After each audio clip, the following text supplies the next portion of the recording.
Buenas, minha gente! Neste vídeo nós vamos falar sobre a disputa pelo Fundeb. Bora dialogar? Gente, o Fundeb está virando pizza, né? O Fundo de Manutenção e Desenvolvimento da Educação Básica está em perigo. Eu já falei sobre isso nas minhas redes sociais, mas eu quero aprofundar esse debate aqui. No final de 2024, foi aprovado pelo Congresso e pelo Senado uma emenda à Constituição que busca a redução das despesas orçamentárias para 2025, que faz parte, né, do arcabouço fiscal aí proposto pelo ministro da Economia, o Fernando Haddad, e das propostas que o governo federal tem para ferrar a classe trabalhadora, tá? Ou seja, um arcabouço fiscal, redução de gastos, redução de cortes, tudo aquilo que o Congresso adora para torrar a paciência do povão. E nessa daí, o Fundeb, né, que é o nosso maior fundo de educação, ele entrou na mira. Eu já falei sobre o Fundeb aqui no canal, em outro vídeo, você pode conferir especificamente para entender melhor como é que o Fundeb funciona. Mas bueno, gente, entendendo o que aconteceu afinal com o Fundeb, né? Essa emenda à Constituição que entrou em disputa no Congresso, depois fez disputa no Senado e voltou para o Congresso, toda uma parafernália aí, ela colocou 10% dos recursos da educação integral na conta do Fundeb. Pelo Congresso, antes seria 20% dos recursos. O Senado conseguiu reverter para 10%. Tá? Isso representa um grande retrocesso, porque a educação integral, que no momento tem sido tratada como a panaceia do governo federal e a panaceia da governamentalidade neoliberal que nós temos no momento, ou seja, a resolução de todos os problemas da educação é botar a galera por 8 horas numa escola, sem planejamento algum, educação integral, é assim que funciona. Já falei sobre educação integral aqui no canal também, né? Coloca a conta dessa grana no Fundeb quando a educação integral já tem um recurso. Ou seja, se a educação integral previamente tinha um recurso e você desloca, né, tira esse recurso, que sabe-se lá para onde ele vai ir, e coloca na conta do Fundeb os 20%, agora 10% graças ao Senado, você vai diminuir 10% dos recursos do Fundeb, tá? Então, me acompanha nisso. A segunda coisa que é extremamente prejudicial é a inclusão da alimentação escolar no Fundeb, tirando a responsabilidade do Programa Nacional de Alimentação Escolar, que é o fim da picada, né, galera? Porque o Programa Nacional de Alimentação Escolar, ele já vem sucateado e precarizado há muito tempo. Afinal, a gente já debateu aqui no canal, já falei mais de uma vez, esse debate por aí, enfim, sobre como as merendas escolares estão cada vez mais péssimas.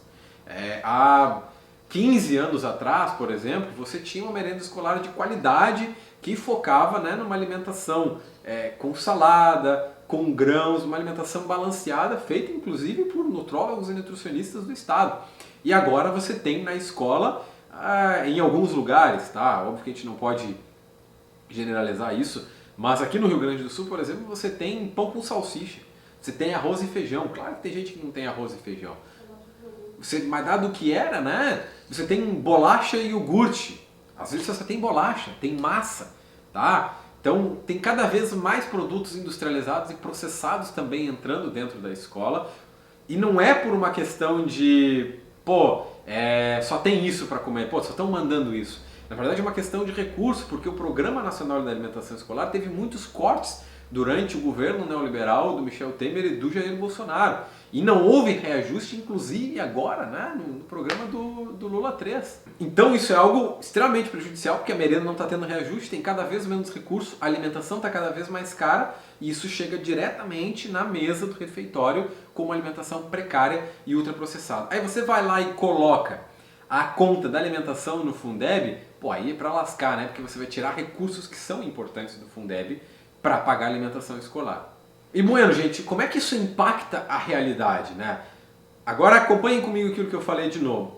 O Senado colocou lá 10% da educação integral para o Fundeb e a gente tem a tentativa, que houve uma tentativa de inserção do Congresso do Programa Nacional de Alimentação Escolar no Fundeb, que acabou não colando, porque o Senado barrou isso aí, felizmente, né, mas acabou não colando. Então você já tem menos recursos. E os cortes orçamentários que vieram e atacaram o Fundeb também.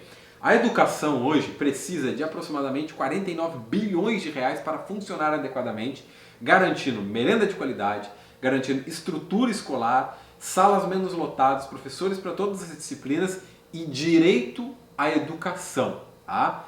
Isso é um dado que já vem faltando algum tempo de recursos. Segundo a campanha nacional pelo direito à educação, com essa mudança que aconteceu agora no Fundeb, pode haver um impacto de aproximadamente 10 bilhões de reais no Fundeb, gente. Impactando diretamente as cidades mais pobres do país, por exemplo. Tá? Então, infelizmente, é algo que passou, né? Que entrou no orçamento de 2025, então a gente já tem essa questão das escolas integrais enfiada no Fundeb. A gente tem lá o Programa Nacional da Alimentação Escolar, né, o PNAE, que está numa disputa enorme ali, que não consegue recursos há um tempão, que está cada vez mais precarizado. E a gente tem essa falta desses recursos aí de 50 bilhões na educação. E agora, graças ao Fundeb, que para lembrar todo mundo, tá, o Fundeb é um fundo de manutenção, é o nosso maior banco da educação, e com ele, os recursos do Fundeb são utilizados nos municípios para a manutenção das escolas, para pagamento, complementação do piso do magistério de professores e professoras, pagamento de pessoal, né? Ele é usado por uma série de questões ali que são de manutenção escolar. E aí você tem esse grande corte, que já foi um corte orçamentário, e mais essa inserção dos 10%, a gente vai ter um impacto enorme. Tá? E esse impacto ele não vai ser, por exemplo, nas escolas federais, ele não vai ser nas escolas estaduais. A gente está falando de um impacto que vai chegar diretamente nas escolas municipais, que são as escolas que mais atendem pessoas e as que menos recebem recursos, né? Porque a estrutura escolar municipal ela é a que mais atende gente e é a que tem menos grana. E vai ter cada vez menos grana. Tá? Então imaginem essa situação. Mas por que falar sobre isso então aqui se a gente não pode fazer nada? Ou será que a gente pode fazer alguma coisa? A gente tem as redes sociais aí, a gente precisa constranger as nossas representações políticas, precisa cobrar os nossos representantes. Seja lá de qual partido você for, a gente está falando de uma grana bruta que não vai chegar nas escolas e que vai piorar a situação escolar do seu filho, da sua filha, do seu neto, da sua neta, sobrinho, o que for. Tá? Então a gente tem que cobrar essa galera para que o Fundeb seja mantido longe das mãos de qualquer arcabouço fiscal, de qualquer corte de gastos, porque todos nós utilizamos a educação pública e precisamos dela com cada vez mais recursos e não menos recursos. Bueno, gente, espero que você tenha curtido esse vídeo. Se você gostou, deixa o gostei aí embaixo, se inscreve no canal e você pode ajudar o meu trabalho apoiando lá no financiamento coletivo e recebendo recompensas maravilhosas. Uma lua, um queijo e um beijo.